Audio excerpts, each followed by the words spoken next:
우리 오늘 본문 말씀 같이 한번 보겠습니다. 오늘 본문은 로마서 1장입니다. 로마서 1장 21절부터 22절까지를 한번 읽어볼게요.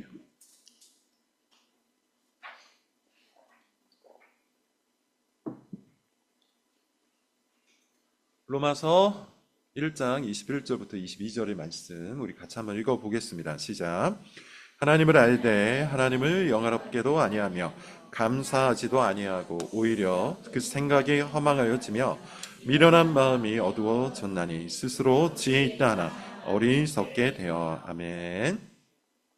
자, 오늘 로마서 1장 21절 22절의 말씀을 통해서 하나님의 말씀을 전하겠는데 제목은 이겁니다. 죄의 본질 알면서도 하지 않는 것입니다.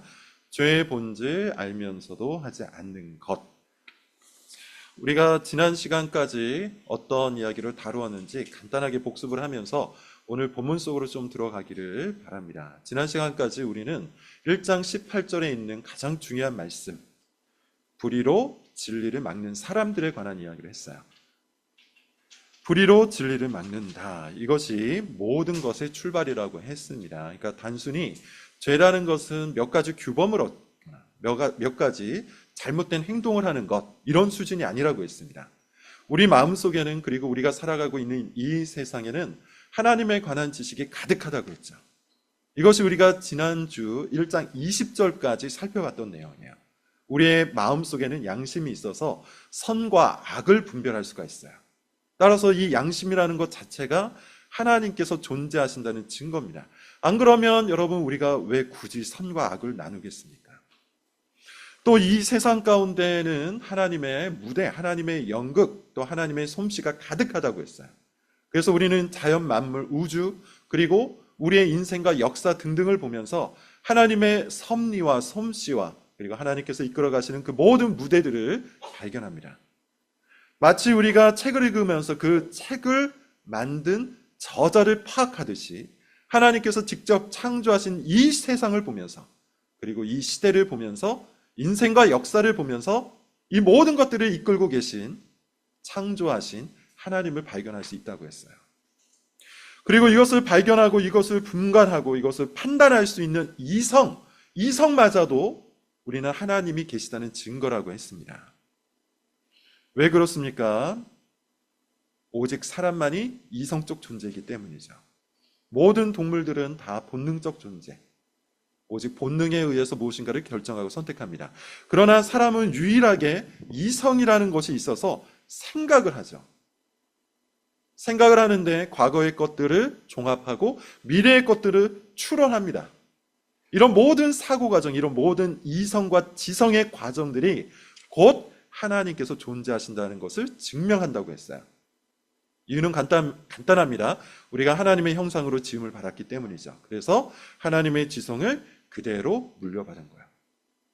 그러므로 우리의 양심도, 그리고 우리가 바라보고 있는 이 세상도, 그리고 이 모든 것들을 종합하고 추론하고 예측하는 이성도 하나님이 존재하신다는 것, 하나님에 대한 지식으로 가득합니다.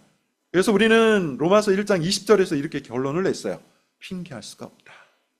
핑계할 수가 없다. 우리는 하나님을 모르기 때문에 하나님을 믿지 않는다. 우리는 하나님을 모르기 때문에 하나님을 따르지 않는다. 우리는 하나님을 모르기 때문에 하나님 뜻대로 살 수가 없다. 이건 다 핑계라는 겁니다. 불의로 진리를 막는 것이라는 거예요. 불의로 진리를 막는 것. 안타깝게도 그런 의미에서 불의로 진리를 막는 사람들의 가장 커다란 특징이 있는데, 그것은 뭐냐면 끊임없는 핑계와 변명이에요. 끊임없는 핑계와 변명. 누군가를 탓하는 것이죠. 상황과 환경을 탓하는 것이죠.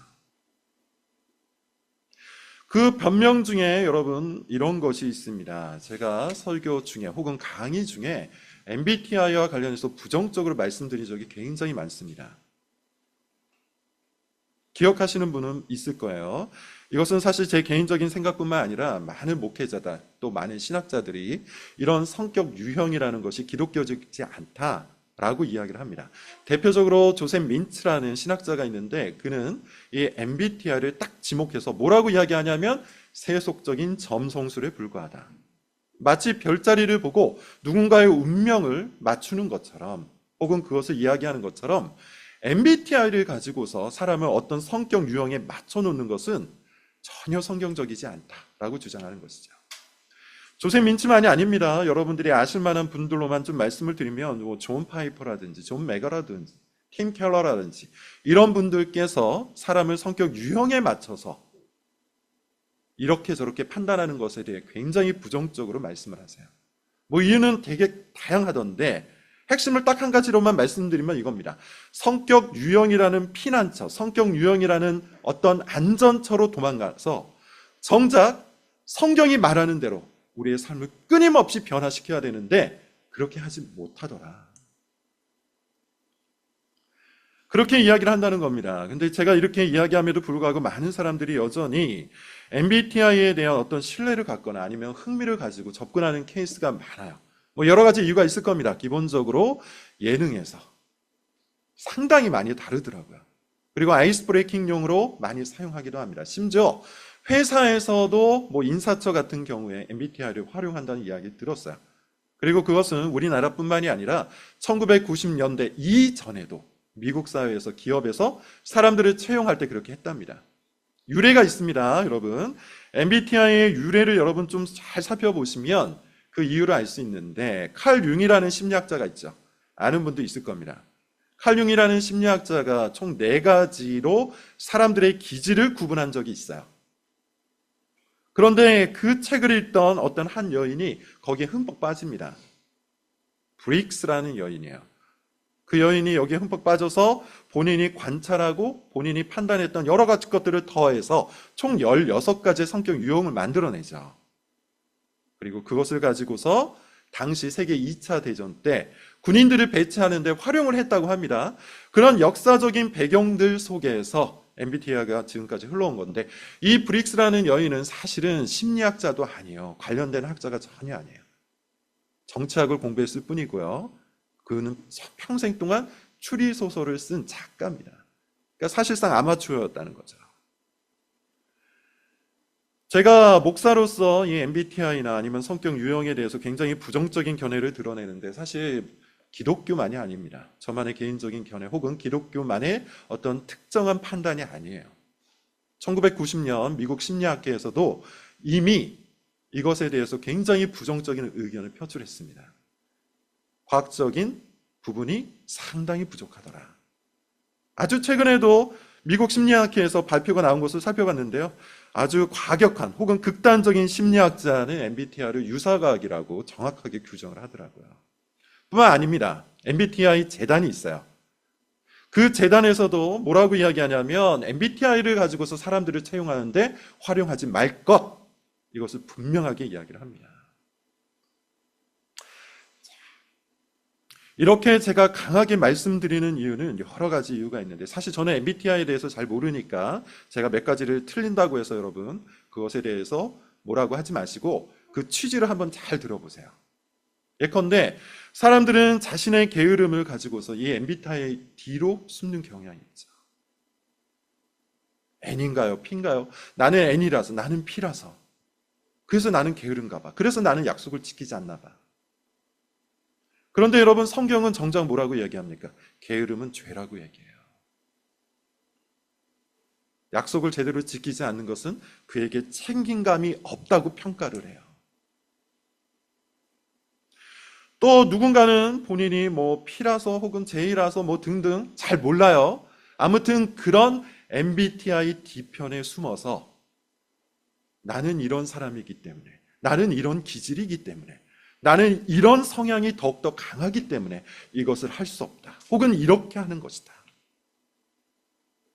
근데 여러분 우리가 혹 그런 말들을 남발하고 있다면 정작 성경이 우리에 대해서 뭐라고 말하는지 한번 확인을 해볼 필요가 있습니다.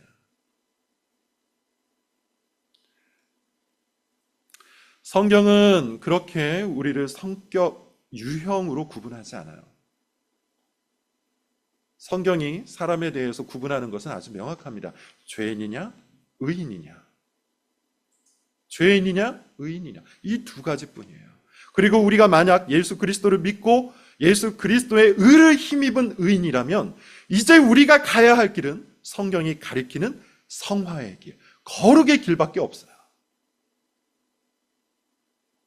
MBTI로 구분된 나의 성격 유형에 숨어서 나는 그런 사람이라서 이것을 할 수가 없습니다. 나는 내성적이고 나는 소심한 사람이어서 성도의 교제를 하기가 어렵습니다. 반면에 나는 즉흥적이고 적극적인 사람이어서 말씀을 읽을 때 항상 지루합니다. 이렇게 핑계댈 수 없다는 겁니다. 성경은 의인, 곧 예수 그리스도를 믿고 그 의를 힘입은 모든 그리스도인들에게 하나님의 말씀을 주야로 묵상할 것을 권고하고 있고, 모든 교인들에게 성도의 교제를 힘써 할 것을 명령하고 있어요. 그런 의미에서 여러분, 우리는 이런 성격 유형 검사 등에 숨어서 나 자신의 죄악된 기질을 합리화해서는 안 됩니다.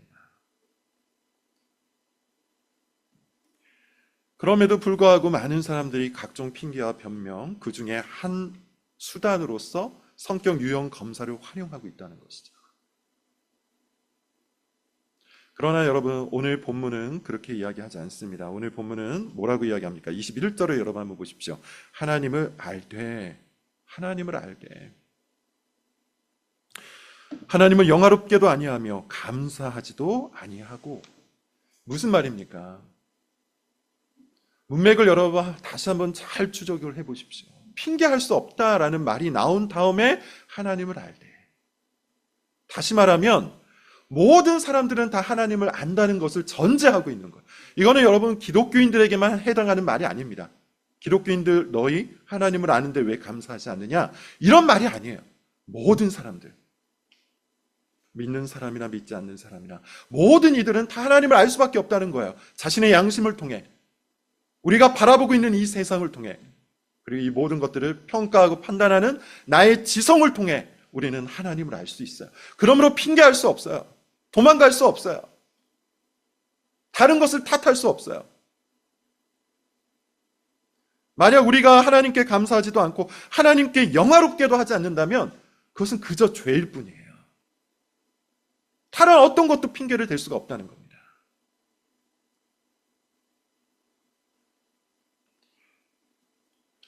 다시 한번 여러분 21절 말씀을 우리 같이 한번 읽어보겠습니다. 오늘 본문의 1장 21절입니다. 같이 읽어볼게요. 시작. 하나님을 알되 하나님을 영화롭게도 하지 않고 아니하며 인생이 하나님이시고 영광이. 뭐라고 이야기합니까? 하나님을 알되 하나님을 영화롭게도 아니하며 하나님을 감사하지도 아니하고. 여러분, 이것이 죄의 본질입니다. 알면서도 하지 않는 것, 이것이 죄의 본질이에요. 알면서도 하지 않는 것. 하나님을 알아요. 그분이 창조주이신 걸 알아요. 그분이 창조주라면 마땅히 그분께 모든 영광을 돌려야 돼요. 그런데 그렇게 하지 않아요. 하나님께서 나의 아버지와 목자이신 걸 알아요. 그분이 나의 공급자인 걸 알아요. 그러면 지금 내 삶에 주어진 모든 것들이 다 그분으로부터 왔음을 알고 그분께 영광을 돌려야 돼요. 근데 그렇게 하지 않아요. 하나님이 구원자인 걸 압니다. 그러면 지금 내 삶에 하나님을 알고 하나님 앞에 나아갈 수 있는 이 모든 것들로 인해서 그분께 감사와 찬양과 영광과 존귀를 드려야 마땅한데 그렇게 하지 않아요. 이것이 바로 죄의 본질이라는 것이죠. 여러분, 다시 한번 말씀을 드리는데 죄의 본질이라는 것은 알면서도 하지 않는 겁니다. 알면서도 하지 않는 거예요. 죄에 대해서 여러분 한번 잘 오늘의 말씀 등을 통해서 우리가 깊이 있게 살펴봐야 되는데, 왜냐하면 많은 사람들이 죄에 대해서 굉장히 가볍게 생각하거나 아니면 여전히 행위 중심으로 생각해요. 무슨 말이냐 하면, 내가 이번 주 살면서 성경을 매일 읽었어야 되는데 이틀밖에 읽지 못했다. 내가 사람들을 만나면서 그들에게 친절한 말을 건넸어야 되는데 어느 날 화가 나서 퉁명스럽게 됐다. 내가 마땅히 하나님 앞에 헌금도 열심히 하고 또 교회를 위해서 봉사도 해야 되는데 내가 이번 주엔 그것을 제대로 하지 못했다. 등등 그렇게 자신의 행동 몇 가지를 가지고 죄의 여부를 판단해요. 몇 가지 규칙을 제대로 지키지 않거나 몇 가지 규범에 대해서 내가 어긋나게 행동했던 것을 죄라고 여깁니다. 근데 여러분 그렇지 않아요. 죄는 그런 수준이 아니에요. 만약에 그런 수준이 죄라면 얼마든지 우리는 우리의 힘을 동원해서 구원을 이룰 수 있을 거예요. 그거 그냥 고치면 되잖아요. 조금 더 애를 쓰면 되잖아요. 그러나 방금 우리가 봤던 것처럼 죄는 어떤 상태입니까? 하나님을 알고 마땅히 그분께 감사를 드리고 마땅히 그분을 영화롭게 해야 되는데 그것이 우리 인생의 목적인데 그것이 마땅히 하나님께서 우리에게 허락하신 우리 삶의 의미인데 그 모든 것들을 거부하고 하나님께 감사하지 않는 거죠. 그분을 영화롭게 하지 않는 거죠. 이것이 여러분 불의로 진리를 막는 겁니다. 불의로서 진리를 억누르는 겁니다. 온 힘을 다해서 그 진리가 튀어나오지 않도록 내가 가지고 있는 모든 것들을 다해 억누르는 거예요. 이것이 여러분 죄의 본질입니다. 하나씩 보도록 하죠. 영화롭게 한다라는 표현은 카바드라는 히브리어를 사용하는데 이 카바드는 무게를 의미합니다. 다시 말하면 여러분 우리가 하나님을 영화롭게 한다는 것은 하나님께 무게 중심을 두고 살아간다는 거예요. 하나님께 가치를 두고 살아간다는 거예요. 그래서 항상 하나님을 무겁게 여기고 하나님을 중심에 두고 하나님만을 내 인생의 가치라고 여기고 그렇게 살아가는 거예요. 그게 하나님을 영화롭게 하는 겁니다. 그렇다면 여러분 한번 생각을 해보셔야죠. 우리는 과연 그렇게 하고 있는가? 하나님이 내 인생의 무게 중심인가? 하나님만이 내 인생의 가치인가? 나는 그분을 중심으로 모든 것을 결정하고 판단하고 선택하는가? 나는 하나님을 가운데에 두고 가장 무겁게 여기며 생각하고 느끼고 결정하는가? 만약 우리가 그렇게 하지 못한다면 사실 우리는 이 죄의 본성, 거기에서 벗어나지 못하고 있는 겁니다.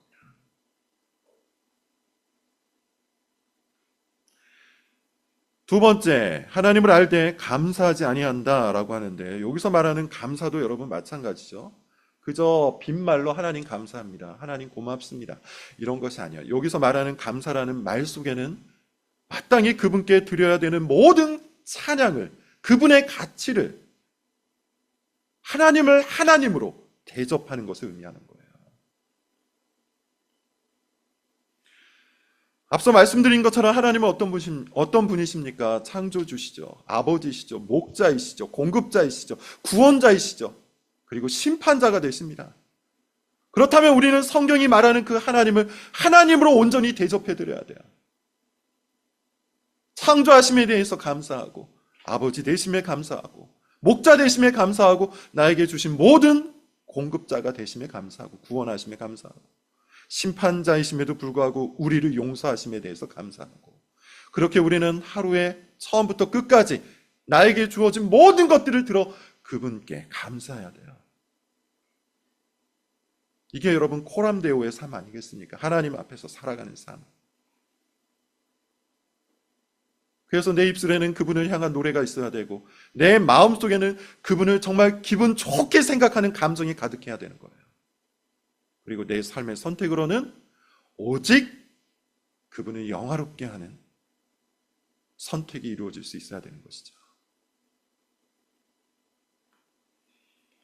그럼에도 불구하고 여러분, 만약 우리의 삶 속에 하나님을 향한 감사 대신에 그저 내가 가지고 있는 몇 가지 기준에 의해서 그 기준에 못 미친다고 해서 원망하고 불평하고 험담하고 싫어하고 이런 것들로 가득하다면 여전히 여러분 우리는 죄의 본성으로부터 벗어나지 못하고 있는 겁니다. 왜냐하면 죄의 본질은 이 모든 것을 다 알면서도 하나님에 대해서 다 알면서도 그에 합당하게 행동하지 않는 것이기 때문이에요. 이것이 여러분 죄의 본질입니다. 그러면 도대체 우리는 왜 그렇게 하나님을 알면서도 하나님을 영화롭게도 하지 않고 하나님께 감사하지도 않는 걸까요? 22절에 답이 나와 있죠. 뭐라고 얘기합니까? 우리 22절을 같이 한번 읽어볼게요. 같이 읽겠습니다. 시작. 스스로 지혜 있다 하나 어리석게 되어. 답이 뭡니까? 스스로 지혜 있다고 생각하기 때문이에요. 잘났다고 생각하기 때문이죠.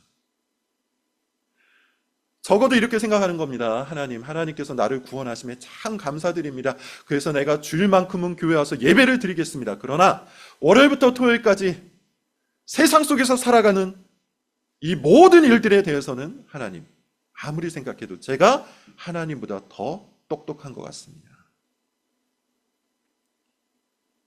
아무리 생각해도 하나님보다 제가 더 세상에 대해서 적실한 지혜를 가지고 있는 것 같습니다. 제가 세상에서 배운 대로, 그리고 나의 모든 지혜를 동원해서 이런저런 결정과 선택을 했더니 보십시오. 하나님, 지금 잘 먹고 잘 살지 않습니까? 돈을 충분히 벌고 있지 않습니까? 집도 마련하지 않았습니까? 다른 사람 보기에 떳떳할 정도로 지금 이 삶을 살아가는 데 있어 과연 하나님의 지혜를 제가 꼭 받아들여야 합니까? 그렇게 스스로의 지혜, 스스로의 생각, 스스로의 감정, 스스로의 모든 경험들을 신뢰하고 높이는 거예요. 그러니 하나님을 알지만, 하나님의 존재를 알지만 그분께 감사를 드리지도 않는 것이고 그분을 영화롭게 하지도 않는 거예요. 이것이 문제인 것이죠. 이것이 문제인 거예요. 하나님을 하나님으로 대접하지 않는 거예요. 하나님을 하나님으로 대접하지 않는 것. 예를 들어 여러분, 제가 예전에 청년 사역을 할 때 어떤 청년이 좀 어려운 일에 처한 적이 있습니다. 그래서 제가 그 청년에게 나름대로 굉장히 신중하고 또 저 역시도 많은 기도 끝에 이렇게 하는 게 어떨까라고 권면을 한 적이 있어요. 제 나름대로는 뭐 많은 고민 끝에 최선의 방법이다 생각을 해가지고 그런 권면, 그런 권고를 한 적이 있습니다. 뭐 당연히 이제 그 자리에서는 그 말을 받아들이고 그렇게 하겠노라 이렇게 이야기를 했는데 정작 실제 어떤 상황에 놓였을 때 바로 제 앞에서 제가 하지 말라는 것을 고스란히 하고 그리고 제가 꼭 해야 한다는 것을 전혀 하지 않더라고요. 그때 사실 저는 처음으로 하나의 감정, 그 전에는 경험하지 못했던 하나의 감정을 경험했는데 모욕감이라는 것을 경험을 했었어요. 어떻게 내 눈앞에서 완전히 나를 투명인간 취급하는구나. 그러면서 동시에 그런 생각을 했습니다. 나도 하나님 앞에서 지금 똑같은 짓을 하고 있구나. 앞서 말씀드린 코람데오의 이야기를 뭐 설교 시간에도 많이 하고 청년들에게도 그렇게 살아가라. 항상 하나님 앞에서 모든 것들을 살아가라. 이렇게 이야기했는데 정작 나 역시도 하나님의 말씀을 읽고 공부하고 연구하고 하긴 하나 이 말씀대로 과연 살아가는가? 혹시 나는 하나님을 바로 앞에 두고 투명인간 취급하면서 하나님이 하지 말라는 것은 하고 하나님께서 하라는 것은 하지 않으면서 살고 있는 것은 아닌가? 나는 그 작은 순간, 사실 어떻게 보면 별거 아니잖아요. 근데 그 작은 순간마저도 모욕적인 상황으로 받아들였는데 온 우주의 통치자요, 창조자요, 구원자요, 지혜 중에 지혜이신 하나님께서 말씀하신 이 모든 말씀을 하나님 면전에서 내가 거부하고 있구나. 하나님이 얼마나 큰 모욕감을, 얼마나 큰 모독을 받으셨을까? 마찬가지입니다, 여러분. 22절의 말씀이 바로 그걸 이야기하는 것. 스스로 지혜 있다 하나. 그 말이 뭡니까? 하나님을 알아요. 하나님을 믿어요. 하나님에 대한 고백을 해요. 그러나 정작 하나님의 방법을 신뢰하지 않기 때문에 하나님께서 주신 모든 지혜의 말씀을 무시하는 거죠. 그것만큼 커다란 모욕이 어디 있습니까?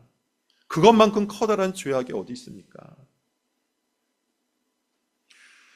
바울은 오늘 말씀을 통해서 그것을 지적하는 겁니다. 하나님을 알되 하나님을 영화롭게도 아니하며 감사하지도 아니하고 이유가 뭐냐? 스스로 지혜 있다고 얘기하기 때문입니다. 그러나 결과는 처참해요. 결과가 뭡니까? 22절. 스스로 지혜 있다나 어리석게 되었다. 21절 뒷부분. 오히려. 여기에서 오히려라는 말은 그러나라는 접속사와 다를 바가 없습니다. 그렇게 하나님을 알고 하나님을 영화롭게도 또 그분께 감사하지도 않는, 스스로 교만하여서 자신의 지혜를 뽐내는 그런 삶을 살았으나, 그러나 정작 그 생각은 허망하여지고 그 지성이 공허해졌다는 겁니다. 똑똑한 줄 알고 계속해서 자신의 지혜를 갖고 살아갔는데 정작 그 지혜가 사실상 텅 빈 인생을 만들어내고 있다는 거예요.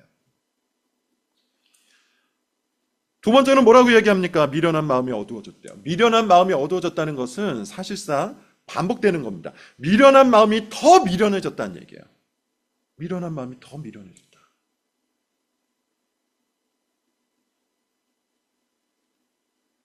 자신의 지혜가 하나님보다 더 높다고 생각하여 자기 인생을 스스로 경영하려고 했던 그 사람의 결과가 이와 같다는 겁니다. 스스로 지혜 있다 하나 어리석게 되었어요.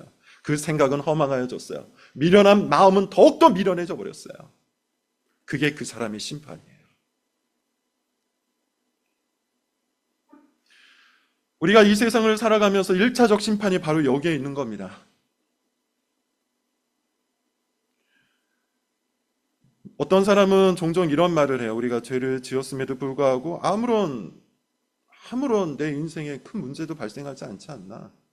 그러면서 죄에 대해서 여전히 경각심을 갖지 못하는 사람들이 있습니다. 그러나 여러분, 바로 그 상태 자체가 심판이라는 것을 잊지 마십시오. 무슨 말입니까? 어떤 사람이 자신의 지혜를 신뢰해요. 하나님의 지혜를 무시하고 자신의 지혜를 신뢰해요. 그러면 그것을 그대로 내버려 두시는 거예요. 그러다가 망하는 길까지 가도록 내버려 두시는 거예요. 어떤 사람이 자신의 지성이 가장 뛰어나다고 믿어요. 그 지성을 갖고 계속해서 하나님을 공격해요. 그러면 그것을 그대로 내버려 두는 거예요.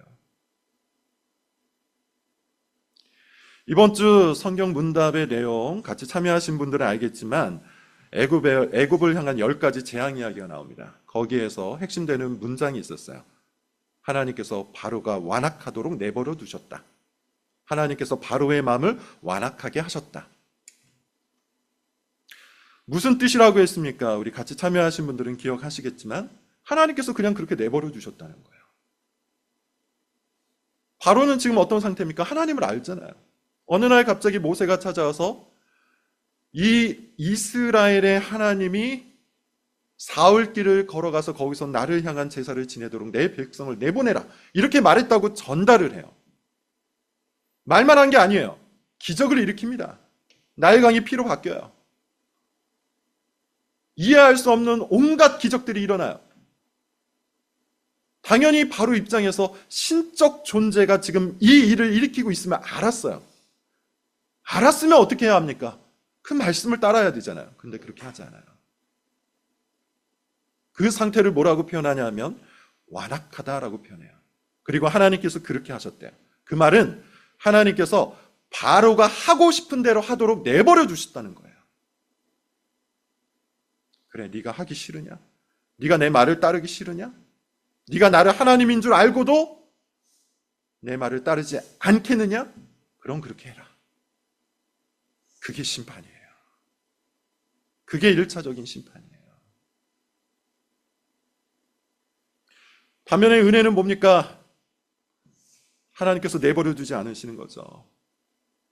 계속해서 개입하시는 거죠. 간섭하시는 거죠. 질책하시는 거죠. 책망하시는 거죠. 그렇게 하면 안 된다고 경고하시는 거죠. 심지어 강권하시는 거죠. 기어코 그 마음을 바꾸고 기어코 그 삶의 방향을 바꿔내는 거죠. 그게 은혜입니다.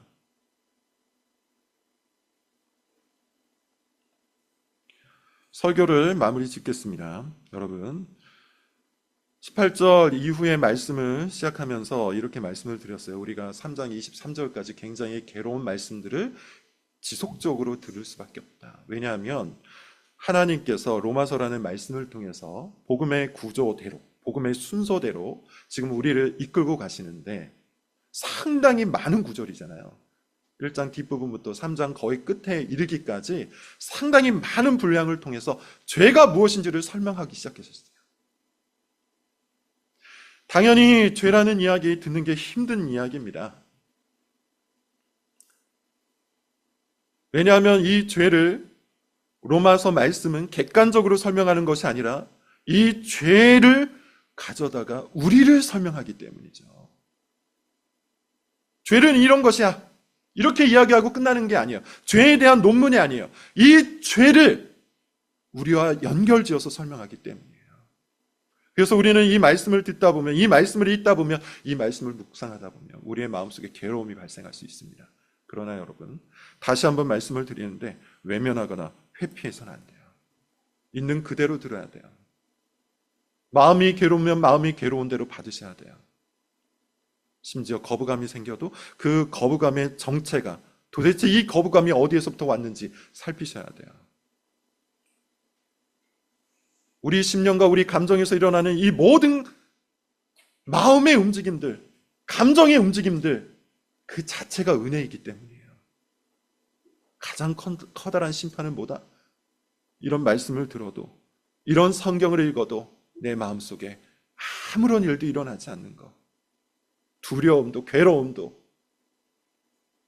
거부감도 아무것도 일어나지 않는 것, 그것이 가장 커다란 심판이기 때문이에요. 그래서 여러분, 이런 설교를 듣고 이런 말씀을 읽을 때 여러분 마음속에서 어떠한 감정이 일어났든 어떠한 마음의 움직임이 있든 그것을 감사히 여기고 그 감정으로부터, 그 마음으로부터 출발하여 우리가 복음을 향해서 다가갈 수 있어야 되는 것이죠.